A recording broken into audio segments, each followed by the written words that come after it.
Hi guys, Maverick veteran here. You have no doubt heard of the term PESCO and the future EU army. PESCO, or Permanent Structured Cooperation, is just the final stage of an 8-stage strategy to form not just an EU army, but an entire EU military and security force.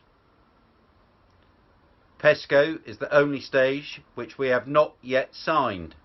However, when the Lisbon Treaty takes effect next year, we are automatically signed in.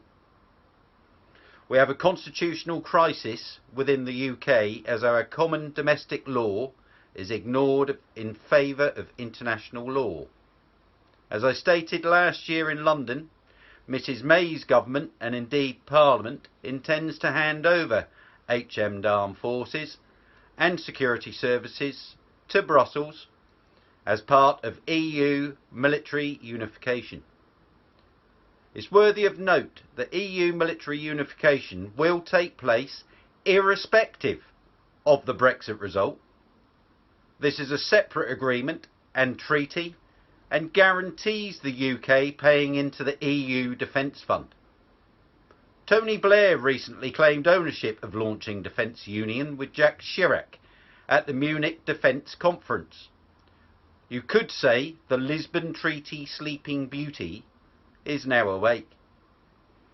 Tony Blair said it does not help the Brexit case if you explain Defence Union properly.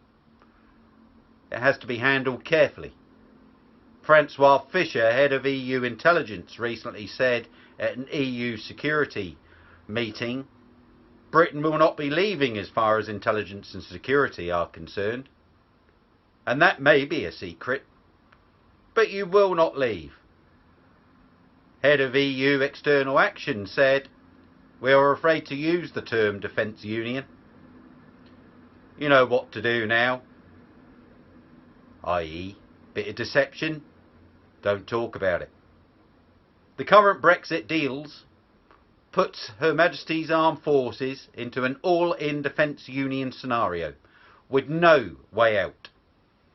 And whenever the government says security, it really means Defence Union with the UK in as a fully paid up member. The EU already has a foothold in HQ Northwood that is staffed by up to 100 EU personnel and furnished with not less than 2 EU flags with yellow fringe detailing. These are military or Admiralty flags and make the statement that the EU is already in charge. The government is still denying EU military unification despite the growing awareness of it within the public domain and verifiable intelligence gathering, in addition to military advisors deployed to various locations within Europe to set up the infrastructure for the unification. Why is this? Well, it involves speaking the truth. So what is the truth? Well, firstly, there's what people want to hear. Then there's what people want to believe. There's everything else. Then there's the truth. Truth means taking responsibility, which is why the government doesn't like to use truth. The untruth and deception is gaining in its intensity and provides for a very clear and present danger to our national security. Ursula von der Leyen, German Defence Minister, wants to, and I quote, top out Defence Union next year. The question that now needs to be asked is, with what? It's worthy of note that von der Leyen is also now President of the EU Commission. Current intel suggests it means control of our latest aircraft carrier HMS Queen Elizabeth, our Trident-equipped attack submarine HMS Vanguard, and the Government Communications Headquarters GCHQ, in addition to MI5, MI6 and Five Eyes, which is the intelligence gathering and sharing network between the UK, US, Canada, Australia and New Zealand. Whatever action we take to prevent EU military unification, we must do it fast. as next year the Lisbon Treaty comes into effect, and if we are still in the EU, we lose the power to veto EU military unification. And in 2022, the UK will lose all control of its armed forces and security services.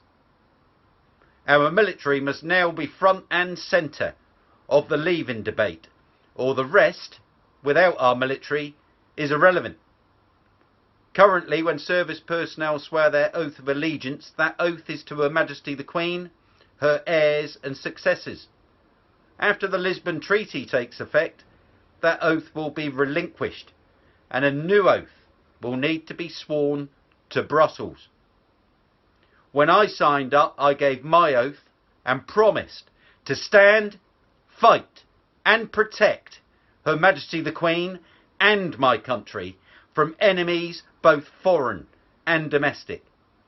That oath still stands, and I, along with fellow veterans, will not turn about and swear an allegiance to Federica Mogherini's New World Order or Frau Merkel's Fourth Reich.